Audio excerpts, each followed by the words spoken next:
नाटक होता है, भजन नहीं, हम देखते हैं, ऐसे ही लगा रहता है। कैसे हो, और बढ़िया सब, और क्या करें, और मरने का ठौर आ रहा है, और क्या करें। तुम आए हो भजन करने के लिए, और में अभी फंसे हो। क्या कर दूं, कहां से कैसे व्यवस्था कर दूं। हम ही चला रहे हैं, भले वृंदावन में बैठे, परिवार हमारे अनुसार चलेगा, हमारे ही, नहीं तो नष्ट हो जाएंगे। आए हैं वनवास करने के लिए, भजन करने के लिए, पूरा का पूरा प्रपंच दिमाग में पता लगता है। वृद्ध भय चिंताति उपजी, दुख में कछु न सुहाता। अरे भूल क्यों रहे हो, चेतो।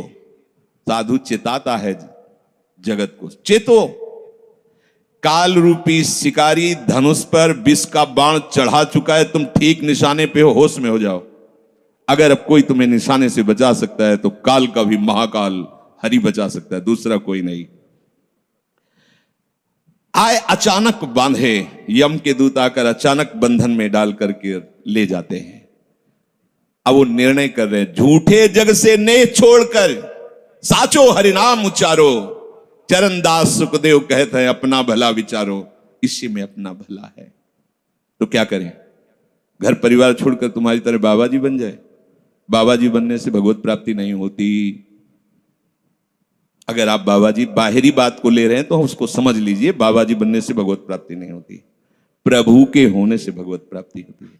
वो आप चाहे गृहस्थ वेश में रहकर बनो या आप विरक्त वेश, दो मार्ग शास्त्रों ने स्थापित किए हैं, वो प्रभु के लिए।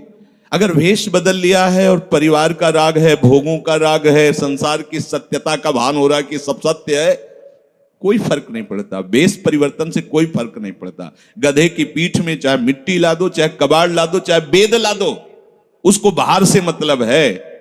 शरीर में चाहे लाल कपड़ा पहनो, चाहे सफेद पहनो, चाहे काला पहनो, चाहे नीला पहनो, चाहे पीला पहनो, ये तो वस्त्र है। आपका उद्देश्य क्या हुआ, आपका अपनापन कहां गया, ये खास बात है। कहीं ऐसा नहीं लिखा कि बाबा जी बनने से वो मोक्ष पद प्राप्त, नहीं। जहां संत की बात आएगी वहां लक्षण होंगे, जहां भगवत प्राप्ति की बात आएगी वहां मन का प्रभु में तन्मयता होना, प्रभु में डूबना, प्रभु के चिंतन में मगन होना होगा। वो चाहे गृहस्थ हो चाहे विरक्त हो, दोनों के। एक है कि संसार का व्यवहार पसंद नहीं तो वो निवृत्ति मार्ग का पथिक बन गया, और एक है कि संसार के व्यवहार को भगवत स्वरूप समझकर, भगवत अर्पित करते हुए अपने को प्रभु का मानकर, प्रभु को अपना मानकर